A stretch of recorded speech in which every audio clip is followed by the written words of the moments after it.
Many people notice something unexpected today. Silence no longer feels neutral.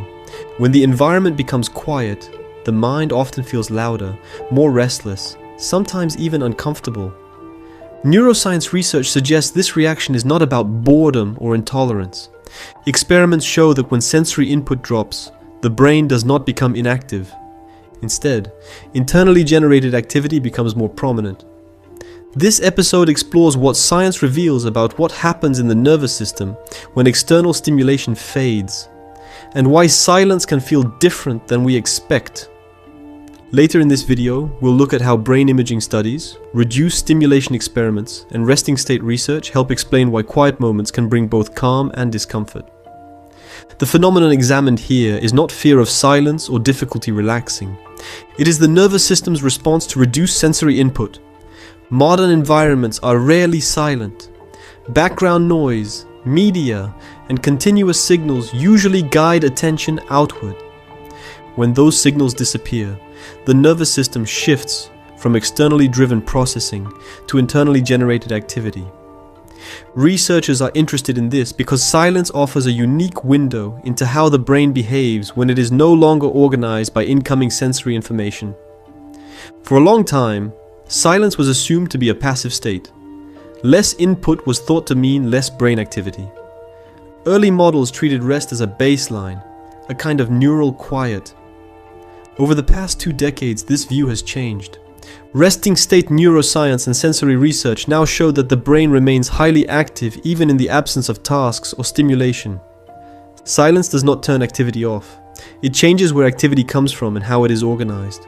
Several lines of research inform this understanding.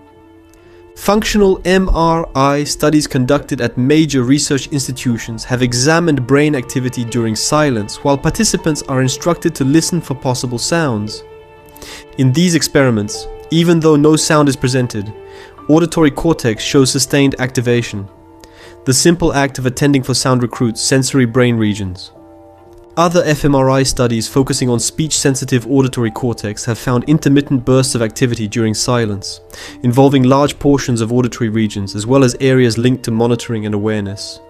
In parallel, reduced stimulation experiments such as flotation rest minimize visual, auditory, and bodily input for extended periods.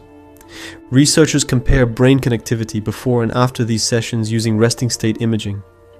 Resting state fMRI studies also examine what happens when participants lie quietly with no task, allowing spontaneous thought to unfold while brain networks are measured. Across these studies, several patterns emerge. During silence, sensory cortices do not go quiet. They show spontaneous and sometimes heightened activity, especially when attention is directed inward. Large-scale brain networks associated with self-related processing and mind-wandering become more prominent. Connectivity patterns shift as internally generated thought replaces external guidance. In reduced stimulation studies, changes appear in networks involved in bodily self-representation and self-referential processing, suggesting that silence alters how the brain organizes internal signals. Subjective experiences vary. Some participants report calm or altered awareness. Others experience restlessness, intrusive thoughts, or discomfort. The common finding is that silence reveals internal activity rather than eliminating activity. These findings come with important limits. Many studies involve small samples and controlled laboratory conditions. Brain imaging shows patterns of activity, not direct experiences. Increased activation does not automatically translate to specific thoughts or feelings.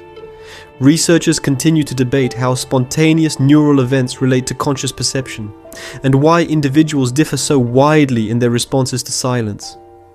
The evidence does not suggest that silence is inherently calming or inherently distressing. It shows that silence changes the balance between external and internal neural processes. If silence does not reduce brain activity, but shifts attention inward, what does that reveal about how the nervous system usually stays oriented toward the external world? If you're interested in understanding what science discovers about how the human brain and nervous system behave in everyday conditions, you can subscribe.